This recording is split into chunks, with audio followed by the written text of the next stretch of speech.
Good morning, everybody, and I hope that you all are enjoying the videos and the content is very clear to you. जो भी आप सीख रहे हैं उसको अपने पास बिल्कुल मत रखिए। अपने आसपास के छोटे बच्चे हैं उन्हें ग्रामर पढ़ाना शुरू कर दीजिए। फ्री ऑफ कॉस्ट करिए, कुछ काम अच्छा लगता है क्योंकि जब चीज़ें आप समझाते हैं तो वो ज़्यादा समझ में आती हैं। और नॉलेज एक ऐसी चीज़ है, जितना आप अपने पास बांध के रखेंगे वो ख़त्म हो जाएगी, जितना आप फैलाएंगे वो दुगनी स्पीड से आपके पास वापस लौट कर आएगी। इस विश के साथ कि आप अपनी पर्सनैलिटी में हर रोज़ कुछ अच्छा जोड़ रहे हैं, हम आज का वीडियो शुरू करते हैं। And the name is subordinate clauses. Clauses, इससे पहले हम दो वीडियोस आपके लिए बना चुके हैं सबऑर्डिनेट क्लॉज से पहले। एक तो कोऑर्डिनेट क्लॉज का और एक टाइप्स ऑफ क्लॉजेस का। मैं आपसे फिर ये एक सजेशन आपको दूंगी कि जब भी आप सिंपल, कॉम्प्लेक्स और कंपाउंड सेंटेंस पढ़ें तो वीडियोस कुछ इस तरह से देखें। पहले कंजंक्शंस देखें, कंजंक्शन के सारे वीडियोस आपको देखने पड़ेंगे और उसके बाद फिर आप क्लॉजेस के वीडियोस देखिए। बस आपका काम ऐसे चुटकियों में सॉल्व हो जाएगा। आपको सिंपल, कॉम्प्लेक्स, कंपाउंड के लिए बिल्कुल भी ज़रूरत नहीं पड़ेगी कि आप कहीं और जाकर उसे सीखें। सबऑर्डिनेट क्लॉज, जब मैं क्लॉज की बात कर रही हूँ तो टाइप्स ऑफ क्लॉजेस में मैंने आपको बताया था कि 3 तरह के होते हैं। 2 तरह के क्लॉजेस होते हैं आपके, सबऑर्डिनेट और कोऑर्डिनेट, और एक तरह का क्लॉज और होता है जिसे मेन क्लॉज कहा जाता है। लेकिन हम सबऑर्डिनेट और कोऑर्डिनेट क्लॉज को ही मेन पढ़ते हैं क्योंकि इन्हीं के बेसिस पर ही क्वेश्चंस बहुत ज़्यादा आते हैं। तो यहाँ सबऑर्डिनेट क्लॉज की बात करते हैं। वीडियो को यहाँ पॉज कर दीजिएगा अगर आपको क्लॉजेस के बारे में नहीं पता है। पहले प्लीज़ वो वीडियोज़ देख लीजिएगा, उनसे पहले कंजंक्शन के वीडियो बहुत जरूरी है। तो सबऑर्डिनेट क्लॉज कौन से होते हैं? सिंपल सी बात है, मैंने आपको बताया था। कंजंक्शन अगर आपको पता है तो क्लॉज पहचानना बिल्कुल मुश्किल नहीं है। सबऑर्डिनेट क्लॉज वो होते हैं जिनमें कम से कम एक सब्जेक्ट हो, एक वर्ब हो और वो क्लॉज आपका सबऑर्डिनेट कंजंक्शन से शुरू होता हो। दूसरी बात, सबऑर्डिनेट जो कंजंक्शंस होते हैं वो जब सबऑर्डिनेट क्लॉज बनाते हैं तो वो सेंटेंस कभी भी अकेला खड़ा नहीं हो सकता। उसे हमेशा किसी और क्लॉज की जरूरत पड़ती है ताकि वो उसके सहारे अपना सेंटेंस या फिर अपना सेंस पूरा कर सके।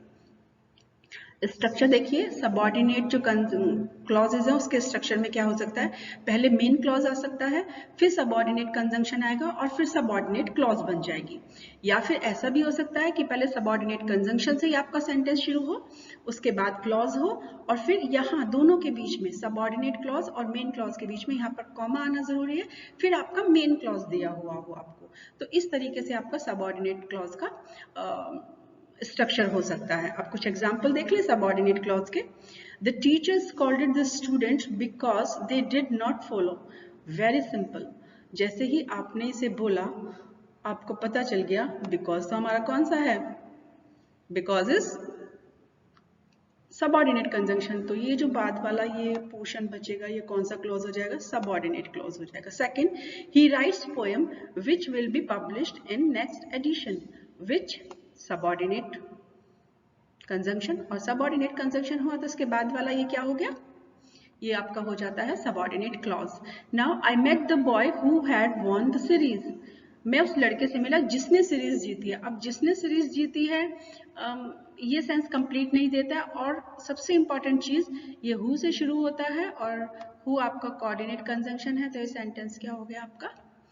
ये सेंटेंस आपका हो जाता है सबऑर्डिनेट क्लॉज। इस सेंटेंस के अंदर he was not there when I came।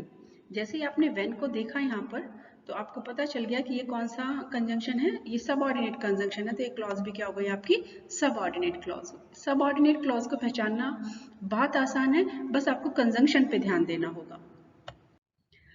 आपकी सुविधा के लिए मैंने एक पूरा चार्ट यहाँ पर बना दिया है। These are subordinate conjunction. जब भी सेंटेंस में आपको ये लिखे हुए दिखाई दे और इसके बाद का जो सेंटेंस है, यानी इसके बाद का जो पोर्शन है, उसमें एक सब्जेक्ट हो, उसमें एक वर्ब हो, लेकिन उसका मीनिंग कंप्लीट ना होता हो, तो आप फौरन समझ जाइएगा ये कौन सा क्लॉज है? ये सबऑर्डिनेट क्लॉज है। मैं फिर से बता रही हूँ, सबऑर्डिनेट कंजंक्शन हो, उसके बाद वाले पोर्शन के अंदर एक वर्ब हो और एक सब्जेक्ट हो और उसका सेंस पूरा ना निकलता हो, तो क्लॉज कौन सी कहलाएगी? सबऑर्डिनेट क्लॉज कहलाएगी। तो ये आप कंजंक्शन याद रखिएगा। अब सबऑर्डिनेट क्लॉज, जैसे कि मैंने आपको बताया था, कोऑर्डिनेट क्लॉज के लिए मैं बहुत खुश होती हूँ क्योंकि उसके टाइप्स ही नहीं है। लेकिन सबऑर्डिनेट क्लॉज के टाइप्स होते हैं, they are called noun clause यानी noun subordinate clause, adjective subordinate clause and adverb subordinate clause.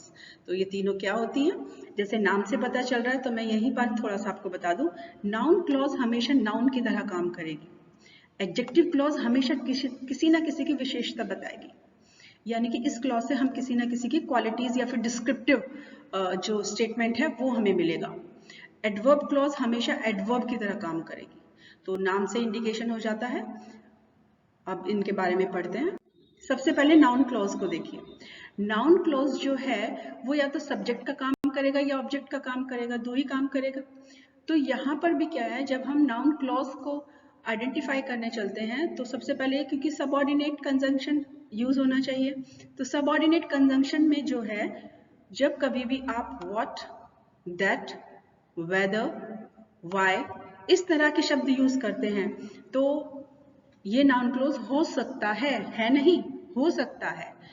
ये कब होगा कंप्लीट, हमें पता कैसे चलेगा कि हाँ ये नाउन सबऑर्डिनेट क्लॉज ही है, ये हमें तब पता चलेगा जब इसके साथ वाले जो हमारे वर्ड्स हैं, यानी ये जो पूरा क्लॉज बनेगा, हम इसकी जगह कोई नाउन रिप्लेस करके देख लें और अगर वहाँ फिट हो जाता है तो ये नाउन क्लॉज है, वरना ये नाउन क्लॉज नहीं है। एग्जाम्पल देखिए, What I bought is liked by everyone.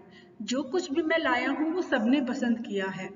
अब अगर मैं what I bought की जगह कोई नाउन लगा दूं तो जैसे toy is liked by everyone, toy एक नाउन है, अगर मैं लगाऊं toy is liked by everyone यानी कि खिलौना सभी के द्वारा पसंद किया जाता है, ये तो यहाँ फिट हो गया।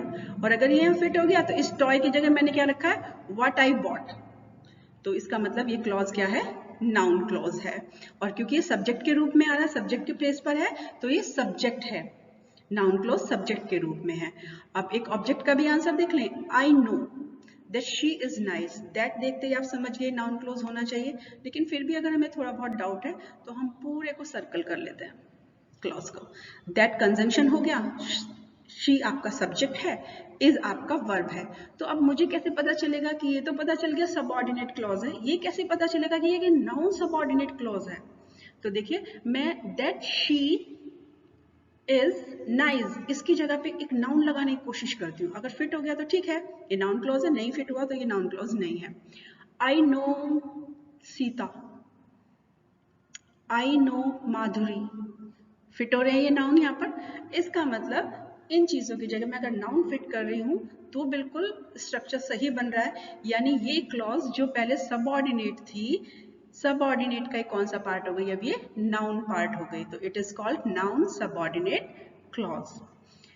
Next we are coming, whatever he earns will give you, very good.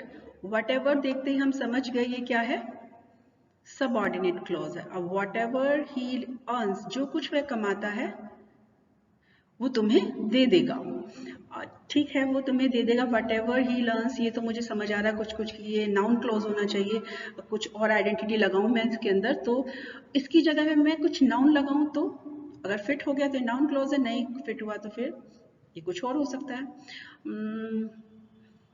Sunita will give you, Sunita will give you, या mother will give you something, जो कुछ भी वो दे, लेकिन यहाँ मदर फिट हो सकता है क्या, बिल्कुल हो सकता है, सुनीता भी हो सकता है। Teacher will give you reward, अगर हम बाद में कुछ और वर्ड लगाएं रिवॉर्ड वगैरह, तो ये सेंटेंस के लिए ये सारे नाउन फिट हो रहे हैं, तो वट एवर ही अर्न्स की जगह भी हम कोई एक नाउन लगा रहे हैं तो वो भी हमें समझ में आ रहा है। जो भी आप कंजंक्शन के बेस पर जो ऊपर लिखे गए हैं, आप एक क्लॉज को पहचान लेते हैं कि सबऑर्डिनेट है, तो उसको नाउन, एडजेक्टिव और एडवर्ब में पहचानने का तरीका यही है कि अगर उस पूरे क्लॉज की जगह हम एक नाउन लगा कर देखें और वो फिट हो जाता है वहां पर सेंटेंस में, तो वो क्लॉज क्या कहलाएगी, सबऑर्डिनेट नाउन क्लॉज कहलाएगी। Whatever you said is right, अब वट एवर यू सेड, अब मुझे कैसे पता चलेगा ये नाउन का काम कर रहा है, ओके शीला इज राइट, तो देखिए शीला फिट हो गया यहाँ पर, तो इसका मतलब ये जो काम कर रहा है ये किसका काम कर रहा है, नाउन का काम कर रहा है, तो ये नाउन सबऑर्डिनेट क्लॉज है। इसी तरह से नीचे वाले जो बाकी सेंटेंसेस हमने लिखे हैं आप उस पर भी एक्सपेरिमेंट कर सकते हैं। एडजेक्टिव क्लॉज, मैंने आपको पहले ही बताया था जो एडजेक्टिव क्लॉजेस होते हैं वो क्वालिटीज बताते हैं, किसी भी चीज की क्वालिटी बताएं। तो एडजेक्टिव क्लॉज के लिए क्या होना जरूरी है? सबसे पहले उससे पहले एक नाउन जरूर आता हो, और नाउन के बाद ये वाले वर्ड लगते हो, विच, who, whom, that, when, where, ये वाले इसके अंदर क्लॉजेस, सॉरी कंजंक्शन जरूर लगते हो। तो पहचानना शुरू करें। First sentence, I met the boy who cheated me. Who देखते ही आप समझ गए ये कौन सा कंजंक्शन है? सबऑर्डिनेट कंजंक्शन है, यानी इसके बाद में जो लिखा हुआ है चीटेड मी, ये आप समझ जाइए क्या है? क्लॉज हो गया, हु चीटेड मी। लेकिन ये हु किसके लिए आ रहा है भाई? अगर इसको देखना शुरू करूं तो ये हु इस बॉय के लिए आ रहा है, और बॉय क्या हो गया? नाउन। यानी जो कुछ मैं यहाँ कह रहा हूँ हु चीटेड मी, ये किसके बारे में कह रहा हूँ? इस नाउन के बारे में कह रहा हूँ। इसका मतलब ये क्लॉज एडजेक्टिव है। देख लीजिए, नाउन होना चाहिए और नाउन के बाद एक कंजंक्शन होना चाहिए सबऑर्डिनेट, और ये उसी के बारे में बात करता हो जो इससे पहले का नाउन है। दूसरा देखिए, the house where I live consist of 4 room. Where I live, where देखते ही आप समझ जाइए क्या है? ये सबऑर्डिनेट कंजंक्शन है। तो वेयर आई लिव क्या हो गया आपका? क्लॉज हो गया। अब अगर ये क्लॉज है, सबऑर्डिनेट क्लॉज अगर ये है, तो ये कैसे पहचानूं कि ये व्हाट है? ये नाउन क्लॉज है, ये एडजेक्टिव क्लॉज है। एडजेक्टिव क्लॉज की विशेषताएं देख लीजिए। एडजेक्टिव कंजंक्शन से पहले क्या आना चाहिए? नाउन। और यहाँ वेयर से पहले क्या आ रहा है? नाउन आ रहा है, because house is a noun. तो ये क्लॉज कैसी हो गई? एडजेक्टिव सबऑर्डिनेट क्लॉज हो जाती है। Next sentence, the person who was shouting needed help. Who subordinate conjunction है, इसका मतलब इसके बाद वाली जो ये क्लॉज है वॉज शाउटिंग, ये क्या हो जाती है? सबऑर्डिनेट क्लॉज हो जाती है। और अगर ये सबऑर्डिनेट क्लॉज है तो इसका टाइप कैसे पता चलेगा मुझे? हु से पहले देखता हूँ मैं क्या आ रहा है। हु से पहले तो एक नाउन आ रहा है भाई। अगर हु से पहले एक नाउन आ रहा है तो इसका मतलब ये नाउन की क्वालिटी बता रहा है, और ये कौन सा क्लॉज होगा? एडजेक्टिव क्लॉज होगा। इसी तरह से जितने भी मैंने नीचे की साइड दिए हुए हैं आप इनकी एक बार प्रैक्टिस कर सकते हैं। याद रखिए, एडजेक्टिव क्लॉज में पहले नाउन आएगा, उसके बाद कंजंक्शन आएगा। एडजेक्टिव क्लॉज के लिए कंजंक्शन यहाँ पर दिए हुए हैं, और उसके बाद का जो पोर्शन है वो क्लॉज में कन्वर्ट हो जाएगा। क्लियर? अगर कोई भी डाउट है आप कमेंट बॉक्स में लिखकर मुझसे पूछ सकते हैं। एडवर्ब क्लॉज, एडवर्ब क्लॉज हमेशा क्या काम करते हैं? ये एडवर्ब का काम करते हैं। एडवर्ब मतलब ये वर्ब की क्वालिटी बताएंगे, या फिर ये एडजेक्टिव की क्वालिटीज को बताते हैं, डिस्क्रिप्टिव अकाउंट्स देते हैं ये। तो एडवर्ब क्लॉज का पहचानने का तरीका क्या होता है? देखिए, ये वाले कंजंक्शंस लगते हैं, time, cause and effect, contrast और कंडीशन। इनके लिए ये जितने भी यहाँ पर मैंने मेंशन किए हुए हैं ये कंजंक्शन लगते हैं। इन कंजंक्शन को अगर आप देख लेंगे तो क्या हो जाएगा? आपको पता चल जाएगा ये क्लॉज क्या है? एडवर्ब क्लॉज है। ये फंक्शन भी एडवर्ब की तरह करेगा बिल्कुल। For example, he was not there when I came. When लगाते ही आप समझ जाएंगे ये क्या है? सबऑर्डिनेट कंजंक्शन है, और ये क्या हो गया? क्लॉज हो गया। अब ये नाउन है, एडजेक्टिव है या एडवर्ब है, कैसे पता चलेगा? सबसे पहले नाउन का ट्राई करते हैं। यहाँ पर एक नाउन लगाएं, I was not there, I was not there Ram, I was not there chocolate. ये फिट नहीं हो रहा है, इसके अंदर कुछ भी आप लगा कर देख लीजिए, तो इसका मतलब नाउन क्लॉज तो ये बिल्कुल भी नहीं है। अब व्हेन से पहले मैं देखती हूँ कि क्या यहाँ पर नाउन आ रहा है? नहीं, यहाँ तो नाउन नहीं आ रहा है, इसका मतलब ये एडजेक्टिव क्लॉज भी नहीं है। अब दोनों क्लॉज निकल गए तो कौन सा क्लॉज बना? एक थर्ड टाइप का क्लॉज ही बचता है, दैट इज एडवर्ब क्लॉज। पहचानने का ये तरीका सबसे आसान लगता है मुझे, रेदर देन कि आप कोई और तरीका ट्राई करें। अगला चेक करें एक बार, although he is poor he is very honest. Although को देखते ही आप समझ गए ये सबऑर्डिनेट क्लॉज है। अब सबऑर्डिनेट क्लॉज है तो फिर ऑल्दो ही इज पुअर क्या हो गया?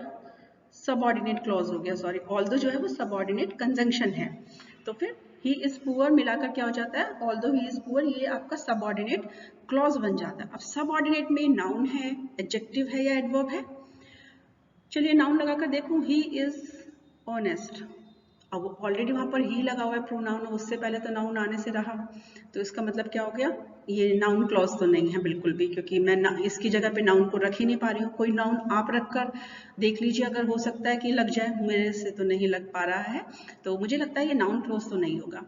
फिर कंजंक्शन से पहले नाउन आना चाहिए, मैं कंजंक्शन को उठाऊं और इससे पहले नाउन, अरे बाप रे, इससे पहले तो कुछ भी नहीं है, इसका मतलब ये एडजेक्टिव क्लॉज भी नहीं बचा। अब कौन सा क्लॉज बचा, ये एक ही क्लॉज बच जाता है, उसका नाम क्या है, एडवर्ब क्लॉज है। नेक्स्ट करें हम लोग। अब मैं आपको कौन से वाला बताऊं, ये कर लेते हैं फिफ्थ वाला। When I came he was not there, when I came he was not there, when को देखते ही आपको समझ में आ गया ये क्या है, कौन सा क्लॉज है, क्योंकि ये कंजंक्शन ही सबऑर्डिनेट है, तो पूरा क्लॉज व्हेन आई केम क्या हो जाएगा आपका, सबऑर्डिनेट क्लॉज हो जाएगा। अब उसमें वही बात आनी है, आपकी नाउन है तो नाउन को रिप्लेस कर सकता है, वो कर नहीं रहा है यहाँ पर। और एडजेक्टिव ये इसलिए नहीं है कि व्हेन से पहले यहाँ पे मुझे तो कोई नाउन नजर नहीं आ रहा है, तो खत्म ही हो गया बिल्कुल ही, तो इसका मतलब ना एडजेक्टिव है ना नाउन है, तो क्या बताइए, एडवर्ब क्लॉज बचा। इस तरीके से आप पहचान सकते हैं इसको। ये प्रैक्टिस टाइम है। अब आपको क्या करना है, इसमें सबऑर्डिनेट क्लॉज पहचानना है। सबऑर्डिनेट क्लॉज कैसे पहचानेंगे, सबऑर्डिनेट कंजंक्शन के थ्रू पहचानेंगे। फिर आपको ये बताना है ये नाउन है, ये एडजेक्टिव है, या फिर ये एडवर्ब है। तो कोई भी प्रॉब्लम होती है तो आप मुझे कमेंट बॉक्स में लिखकर बता सकते हैं। Thanks for watching the video. You please like it, share it and comment it. Subscribe the channel. I have given my WhatsApp number and my mail address too. If you have any kind of query regarding these topics, you can write me there. And one more thing, जितना भी आप knowledge ले रहे हैं उसको अपने पास मत रखिए, उसको शेयर कीजिए। जितना ज़्यादा आप शेयर करेंगे उतना ही ज़्यादा क्या होगा, वो बढ़ेगी। और मेरी आपके लिए विशेष है कि आप जितना ज़्यादा पढ़ें उतना ज़्यादा बढ़ें। Thank you very much.